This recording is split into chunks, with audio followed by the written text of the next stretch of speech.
Hello नमस्ते जय हिंद। सभी लोग कैसे हैं? चैप्टर नंबर 12 पढ़ेंगे।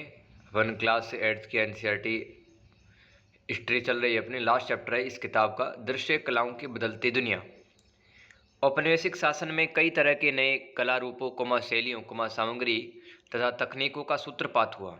सूत्रपात मतलब उद्भव हुआ या आगमन हुआ। साम्राज्यवादी युग की कलाओं के नए रूप। 18वीं शताब्दी में यूरोप के अनेक कलाकार अंग्रेज व्यापारियों एवं शासकों के साथ भारत आने लगे। ये कलाकार चित्रकारी की नई शैलियाँ व परंपराएं भी अपने साथ लेकर के आए थे। यूरोपीय कलाकार अपने साथ यथार्थवाद का विचार लेकर आए थे। कलाकारों को अपनी आंखों से चीज़ों को गौर से देखना चाहिए। अब चित्रकारी यानी कि पेंटिंग में यथार्थवाद का क्या मतलब होता है समझो।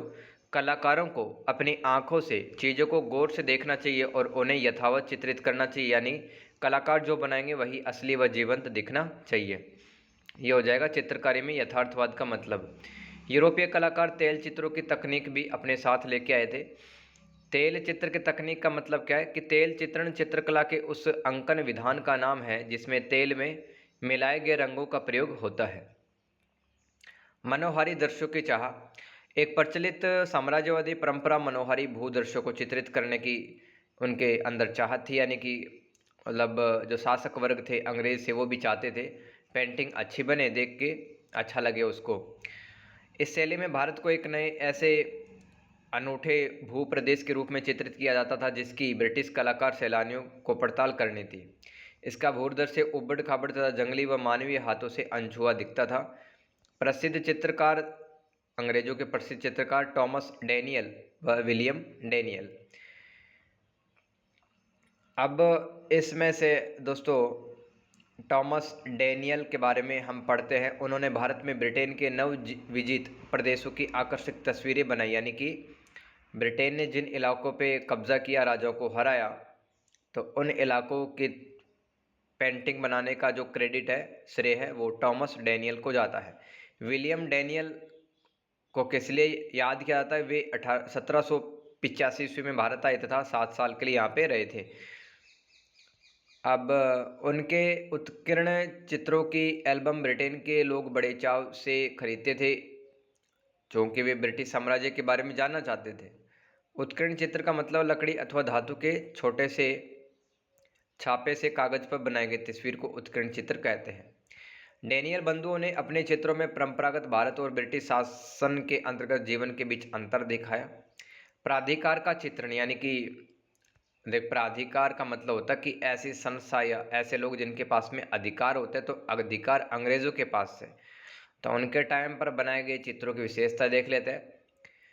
औपनिवेशिक भारत की एक और लोकप्रिय कला शैली रूप चित्रकारी थी। इसका मतलब है किसी व्यक्ति का ऐसा चित्र जिसमें उसके चेहरे और हाव भाव पर ज़्यादा जोर दिया गया हो। भारतीय रूप चित्र छोटे आकार के होते थे, जबकि औपनिवेशिक रूप चित्र आदमकद आकार के होते थे जो बिल्कुल सच्चे लगते थे।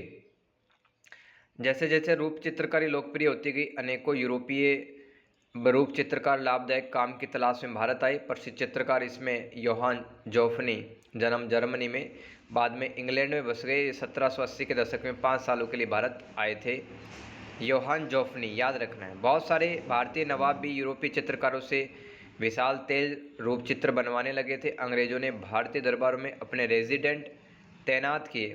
रेजिडेंट का मतलब होता है कि भारतीय राजाओं के दरबार में जो दैनिक क्रियाकलाप होते थे, है ना, उनको जानने के लिए, उनको समझने के लिए एक दरबार के अंदर अंग्रेजों का प्रतिनिधि बिठाया जाता था, उसे रेजिडेंट कहते थे। तो रेजिडेंट यानी तैनात किए तथा राजाओं की ताकत को नज़रअंदाज करते हुए रियासतों का शासन नियंत्रित करने लगे थे। कुछ नवाबों ने इस दखल अंदाजी का विरोध किया कि हमारे दरबार में आप अंग्रेज़ों का जो रेजिडेंट है वो क्यों बैठा रहे हो, क्योंकि वो बार बार है टांग अड़ाता था हर मामले में। जबकि कुछ राजाओं ने अंग्रेजों की राजनीतिक और सांस्कृतिक श्रेष्ठता को स्वीकार कर लिया। वे अंग्रेजों के साथ मेलजोल चाहते थे तथा उनकी शैलियों व रुचियों का अपनाना चाहते थे। एग्जाम्पल मोहम्मद अली खान, इन्होंने 2 यूरोपीय कलाकारों को अपना रूप चित्र बनाने का जिम्मा यानी कि रिस्पॉन्सिबिलिटी सौंपी। इनका नाम क्या था? टिली कैटल और जॉर्ज विलिसन। जॉर्ज विलिसन और टिली कैटल को रिस्पॉन्सिबिलिटी सौंपी कि मेरा रूप चित्र बनाइए। मोहम्मद अली खान ने इतिहास को चित्रित करना। साम्राज्यवादी कला की एक और श्रेणी थी इतिहास की चित्रकारी। इस शैली के चित्रों में ब्रिटिश शाही इतिहास की विभिन्न घटनाओं को नाटकीय रूप से चित्रित किया जाता था। 18वीं सदी के अंत तथा 19वीं सदी के आरंभ में इसको काफ़ी लोकप्रियता मिली। भारत में अंग्रेजों की जीत ब्रिटेन के इतिहास चित्रकारों के लिए एक उपयोगी सामग्री थी। इन तस्वीरों में अंग्रेजों का यशगान यानी कि उनकी प्रशंसा होती थी, उनकी सत्ता, उनकी विजय तथा उनकी श्रेष्ठता इन चित्रों के केंद्र में थी। 1762 में फ्रांसीसी हेमन ने एक इतिहास चित्र बनाया था जिसे लंदन स्थित वॉक्सहॉल गार्डन में सार्वजनिक प्रदर्शन के लिए रखा गया था। मैसूर के टीपू सुल्तान अंग्रेजों के सबसे शक्तिशाली दुश्मनों में से थे। 1799 ईस्वी में सेरिंगपट्टम, वर्तमान में श्रीरंगपट्टनम, इस शहर को कहा जाता है कि प्रसिद्ध लड़ाई में हुई उनकी हार हुई। किसके? टीपू सुल्तान की। चित्रकारों ने इस युद्ध के चित्रों में दिखाया कि अंग्रेजों की टुकड़ियां किले पर चारों ओर से दावा बोल रही हैं। अंग्रेज सिपाही टीपू सुल्तान के सिपाहियों के टुकड़े को टुकड़े कर रही है, दीवार फांद रहे हैं, टीपू के एक किले के ऊपर ब्रिटिश झंडा फहरा रहे हैं। साम्राज्यवादी ऐतिहासिक चित्रों ने शाही फतह की लोक स्मृतियां गढ़ने का प्रयास किया। उनकी कोशिश थी कि भारत व ब्रिटेन दोनों जगह अंग्रेजों की जीत आम जनता की स्मृति में बनी रहे। वे अंग्रेजों को अजय व सर्वशक्तिशाली साबित करना चाहते थे। चित्रकार अजय मतलब जो कभी हारता नहीं है। दरबारी कलाकारों का क्या हुआ फिर? विभिन्न दरबारों में विभिन्न रुझान देखने को मिले, जैसे कि मैसूर में टीपू सुल्तान ने न केवल जंग के मैदान में अंग्रेजों से लोहा लिया अपितु उनके सांस्कृतिक परंपराओं का भी विरोध किया। वे स्थानीय परंपराओं को प्रोत्साहन देते रहे। सेरिंगपट्टनम स्थित उनके महल की दीवारों पर स्थानीय कलाकारों द्वारा बनाए गए भित्ति चित्र लगे होते थे। भित्ति चित्र का मतलब दोस्तों दीवार पर बना चित्र। मुर्शिदाबाद के दरबार में एक अलग रुझान देखने को मिला। यहाँ सिराजुद्दौला को हराने के बाद अंग्रेज़ों ने नवाब की गद्दी पर अपनी कठपुतलियों को बिठा दिया। पहले मीर जाफ़र व बाद मीर कासिम को नवाब बनाया गया। मुर्शिदाबाद में स्थानीय लघु चित्रकारों को इस बात के लिए प्रोत्साहित किया गया कि वे अंग्रेज़ों की अभिरुचियों और कला शैलियों को सीखें। उन्हें परिप्रेक्ष्य विधि के इस्तेमाल के लिए प्रेरित किया जो नज़दीक व दूर होने वाली चीज़ों के बीच दूरी का बोध देती है। परिप्रेक्ष्य विधि का मतलब ऐसा तरीका जिसके जरिए दूर की चीज़ें छोटी दिखाई देती है और समानांतर रेखाएं दूर जाकर एक दूसरे में विलीन होती हुई प्रतीत होती है। विलीन मतलब मिलना। चीज़ों को जीवंत तथा असली दिखाने के लिए उन्होंने रोशनी और परछाई का इस्तेमाल किया। ब्रिटिश सत्ता स्थापित होने से स्थानीय रियासतों का प्रभाव तथा धन संपत्ति समाप्त होती गई। अब ये चित्रकार का खर्चा उठाने की स्थिति में भारतीय राजा नहीं रहे। भारत आए अंग्रेज अफसर ऐसी तस्वीरें बनाना चाहते थे जिनके सहारे वे भारत को समझ सके। वे भारत में अपने जीवन की यादगार के रूप में ऐसी चीज़ें देखना चाहते थे जिन्हें पश्चिमी दुनिया के सामने पेश कर सके। स्थानीय कलाकार स्थानीय पौधों व जानवरों की ऐतिहासिक इमारतों व स्मारकों की, त्योहारों, जुलूसों की, व्यवसायों व दस्तकारी की, जाति समुदायों की पेंटिंग्स बनाने लगे। स्थानीय कलाकार ईस्ट इंडिया कंपनी के अफसर इन तस्वीरों को बड़े शौक से अपने संग्रह में जोड़ लेते थे। इन चित्रों को कंपनी चित्रों के नाम से जाना जाता था। नई भारतीय लोक कला के बारे में पढ़ते हैं दोस्तों। 19वीं सदी में भारत के अनेक शहरों में एक नई लोक कला विकसित हुई जिसे खर्रा चित्र कहते हैं। कागज़ के लंबे रोल पर बनाई गई पेंटिंग जिसे लपेटा जा सकता है। खर्रा चित्र कई तरह के हो सकते हैं। बंगाल में कालीघाट स्थित मंदिर में एक महत्वपूर्ण तीर्थ स्थान था। वहाँ के स्थानीय लोगों में रहने वाले खर्रा चित्रकार, जिन्हें पटुआ कहा जाता था, और मिट्टी के बर्तन बनाने वाले कुम्हार एक नई कला शैली विकसित करने लगे थे। वे आसपास के गांवों से 19वीं सदी के प्रारंभ में कलकत्ता आ गए थे। उस समय कलकत्ता एक वाणिज्यिक और प्रशासकीय केंद्र के रूप में फैल रहा था। नई नई इमारतों, सड़कों का निर्माण, नए बाजार खुल रहे थे, नए औपनिवेशिक कार्यालय खुल रहे थे। इसलिए ग्रामीण कलाकार भी नए ग्राहकों व संरक्षकों की उम्मीद में शहरों में आकर बसने लगे थे। 19वीं सदी से पहले ग्रामीण पटुआ व कुम्हार पौराणिक विषय का मतलब महाभारत, रामायण, वेदों, पुराणों, उपनिषदों में जो कहानियाँ हैं देवी देवताओं की, उनसे संबंधित विषय तथा देवी देवताओं की तस्वीरें बनाना चाहते थे। परंपरागत खर्रा चित्रों की छवियाँ गोलाकार नहीं बल्कि सपाट हुआ करती थी। अब कालीघाट चित्रकार अपनी छवियों में उभार पैदा करने के लिए छायाकरण का इस्तेमाल करने लगे, जिससे उनकी तस्वीरें त्रिआयामी यानी कि 3D में दिखाई देने लगी, 3 डायमेंशनल। 1840 के दशक के बाद कालीघाट कलाकारों में एक नया रुझान देखने को मिला। वे अब सामाजिक व राजनीतिक विषयों पर चित्र बनाने लगे। ये कलाकार अमीरों के खिलाफ आम आदमी के गुस्से और सामाजिक तौर तरीकों में आ रहे बदलावों के प्रति अनेकों लोगों में पैदा हो रहे भय को अभिव्यक्त करते थे। कालीघाट तस्वीरें बड़ी संख्या में बाजारों में बेची गई थी। शुरुआत में ये तस्वीरें लकड़ी के तख्तों पर खुदवाई करके इन्हें इन्हें खुदे हुए ठप्पों पर स्याही लगाकर उन्हें कागज़ पर दबाया जाता था तथा इन ठप्पों से जो छापे बनते थे उन पर हाथ से रंग भरकर दिए जाते थे। परंतु 19वीं सदी के आखिर तक भारत के विभिन्न भागों में प्रिंटिंग प्रेस लगाई जाने लगी, जिसमें भारी संख्या में चित्र छापे जा सकते थे। इन तस्वीरों की कीमत बहुत कम थी, गरीब व्यक्ति भी उन्हें खरीद सकते थे। मध्यम वर्गीय चित्रकारों ने प्रिंटिंग प्रेस लगाए तथा चित्र तैयार किए। उन्हें जीवन अध्ययन तेल चित्रकारी छापे बनाने की नई विधियों का ब्रिटिश कला संस्थानों में प्रशिक्षण दिया जाता था। जीवन अध्ययन का मतलब है कि कलाकारों के लिए जीवित मॉडलों की मुद्राओं के आधार पर मानव आकृतियों का अध्ययन जीवन अध्ययन कहलाता है। आगे चलते हैं। कलकत्ता आर्ट्स स्टूडियो 19वीं सदी के आखिर में कलकत्ता में स्थापित की गई सबसे सफल प्रिंटिंग प्रेस थी कलकत्ता आर्ट्स स्टूडियो। इस प्रेस में यानी कलकत्ता वाले स्टूडियो में प्रसिद्ध बंगाली व्यक्तियों के साथ साथ पौराणिक पात्रों की भी आदमकद तस्वीरें बनाई जाती थी। ये पौराणिक तस्वीरें यथार्थपरक होती थी, यानी कि सच्चाई के निकट होती थी, वास्तविक लगती थी। इन तस्वीरों की पृष्ठभूमि में आकर्षक भूदृश्य, पहाड़ियाँ, झीलें, नदियाँ और जंगल होते थे। प्रारंभिक 20वीं सदी में राष्ट्रवाद के प्रचार प्रसार के चलते तस्वीरों में राष्ट्रवादी संदेश दिए जाने लगे, जैसे भारत माता को देवी के रूप में दिखाकर राष्ट्रीय झंडा लिए हुए भारत माता होती थी। कैमरे की आंख से भारत। तो 19वीं सदी के मध्य तक यूरोप से कई छाया चित्रकार भी भारत आने लगे, तो उन्होंने तस्वीरें खींची, स्टूडियो खोले। उनमें से कुछ रूप चित्रकार थे जो अंग्रेज अफसरों की तस्वीरें खींचने लगे। इनमें अंग्रेजों को रोबीले और ताकतवर अंदाज में दिखा जाता था। आगे चलते हैं दोस्तों। सैमुअल बुर्ने 1860 के दशक के आरंभ में भारत आए थे और उन्होंने कलकत्ता में बुर्ने एंड सेफर्ड के नाम से एक छाया चित्रकारी स्टूडियो की स्थापना की थी।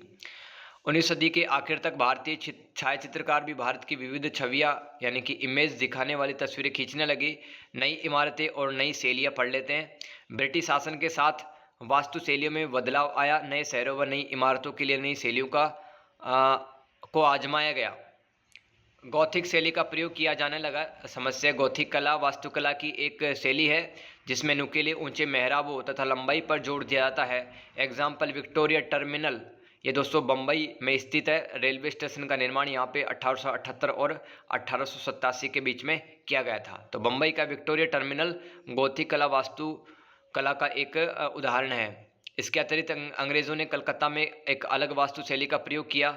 इन्होंने गोल मेहराब तथा स्तंभों का इस्तेमाल किया। यह यूनान तथा रोम की शास्त्रीय शैली पर आधारित था। वे इन इमारतों के माध्यम से अपनी सत्ता, वैभव, सांस्कृतिक उपलब्धियों का प्रदर्शन करना चाहते थे। एग्जाम्पल देखो, सेंट्रल पोस्ट ऑफिस कलकत्ता, जिसका निर्माण 1860 के दशक में हुआ। तो अंग्रेज़ों ने कलकत्ता में एक अलग वास्तु शैली अपनाई जिसमें यूनान और रोम की वास्तुकला दिखती है। जैसे कि सेंट्रल पोस्ट ऑफिस कलकत्ता आप देखने जाओ तो वहाँ पे आपको दिखेगी विशेषताएं। राष्ट्रीय कला की चाह। 19वीं सदी के आखिर में कला और राष्ट्रवाद के बीच गहरा संबंध स्थापित हो गया। यानी कि दोस्तों अब मतलब राष्ट्रवाद से संबंधित जो कलाकृतियाँ बनाई जाने लगी। आगे चलते हैं। राजा छवि वर्मा की कला। राजा रवि वर्मा की कला। राजा रवि वर्मा उन चित्रकारों में से थे जिन्होंने आधुनिक और राष्ट्रीय कला शैली विकसित करने में अपना योगदान दिया। रवि वर्मा कौन है? केरल में त्रावणकोर के महाराजाओं के परिवार से संबंधित थे। उन्होंने तेल चित्रकारी और यथार्थपरक जीवन अध्ययन की, पश्चिमी कला पर महारत हासिल की, परंतु उन्होंने रामायण और महाभारत के अनगिनत चित्र बनाए। उन्होंने भारतीय पुराणों के चित्र बनाए। 1880 के दशक से राजा रवि वर्मा के पौराणिक चित्रों को बेहद लोकप्रियता मिली। राजाओं ने अपने महलों की दीवारें रवि वर्मा के चित्रों से भर दी। इस आकर्षक को देखते हुए रवि वर्मा ने एक चित्र निर्माण टोली बनाई और मुंबई के बाहर एक प्रिंटिंग प्रेस लगाई जहां धार्मिक चित्रों की रंगीन प्रतियां बड़ी मात्रा में बनाई जाने लगी। अब आम लोग भी उनकी सस्ती तस्वीरों को खरीद सकते थे। राष्ट्रीय कला की विभिन्न छवियां। बंगाल में राष्ट्रवादी कलाकारों का एक नया समूह रविंद्रनाथ टैगोर के भतीजे अबिंद्रनाथ टैगोर के इर्द गिर्द जुटने लगा। अबिंद्रनाथ टैगोर कौन है? रविंद्रनाथ टैगोर के भतीजे। इस समूह के कलाकारों ने रवि वर्मा की कला को नकल व पश्चिमी आधारित रंग ढंग की कहकर खारिज कर दिया। उनका मानना था कि पेंटिंग की असली भारतीय शैली गैर पश्चिमी कला परंपराओं पर आधारित होनी चाहिए। यानी कि दोस्तों भारतीय पेंटिंग है वो स्वतंत्र होनी चाहिए। ऐसा नहीं कि हम अंग्रेज़ों की नकल कर रहे हैं, कह रहे अविंद्रनाथ टैगोर, उनका मानना था कि पेंटिंग की असली भारतीय शैली गैर पश्चिम कला परंपराओं पर आधारित होनी चाहिए तथा उसे पूरी दुनिया के आध्यात्मिक तत्वों को पकड़ना चाहिए। उन्होंने तेल चित्रकारी और यथार्थपरक शैली से दूरी बनाई। उन्होंने लघु चित्रों के मध्यकालीन भारतीय परंपरा और अजंता की गुफाओं में बने भित्ति चित्रों का प्राचीन कला से प्रेरणा ली। 1920 के दशक के बाद कलाकारों की एक नई पीढ़ी सामने आई जो अविंद्रनाथ टैगोर द्वारा स्थापित की गई कला शैली से अलग थी। कुछ का मानना था कि आध्यात्मिकता भारतीय संस्कृति का केंद्रीय पहलू नहीं हो सकता।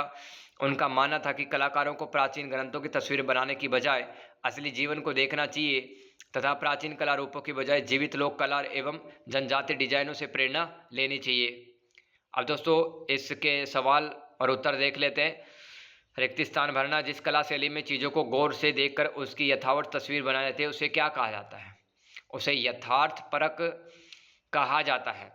दूसरा खाली स्थान, जिन चित्रों में भारतीय भूदृश्यों को अनूठा अनछुआ दिखाया जाता है उनकी शैली को क्या कहते हैं? अपन मनोहारी कहते हैं। मनोहरी। तीसरा, जिस चित्र शैली में भारत में रहने वाले यूरोपियों के सामाजिक जीवन को दर्शाया जाता है उन्हें रूप चित्रण कहा जाता है। अंत में दोस्तों, जिस चित्रों में ब्रिटिश साम्राज्यवादी इतिहास और उनकी विजय के दृश्य दिखाए जाते थे उन्हें इतिहास की चित्रकारी कहा जाता है, जिसमें अंग्रेजों की बड़ाई तारीफ की जाती थी। अब दोस्तों यहाँ पे आपको बताना है कि बताएं कि निम्नलिखित में से कौन सी विधाएं और शैलियाँ अंग्रेजों के जरिए भारत में आई? तेल चित्र, लघु चित्र, आदमकद छायाचित्र, परिप्रेक्ष्य विधा का प्रयोग और भित्ति चित्र। तो दोस्तों इसमें तेल चित्र और परिप्रेक्ष्य विधा का प्रयोग ये अंग्रेजों के साथ भारत आई। तो दोस्तों इस तरह से चैप्टर नंबर 12 कंप्लीट होता है और क्लास 8 की एनसीईआरटी भी है वो भी कंप्लीट होती है। आई होप दोस्तों आपको कुछ तो समझ में आया होगा। अगर समझ में आया तो दोस्तों कमेंट करना। Thank you so much. Class 9 की एनसीईआरटी स्टार्ट करते हैं, उसमें मिलते हैं। Good bye.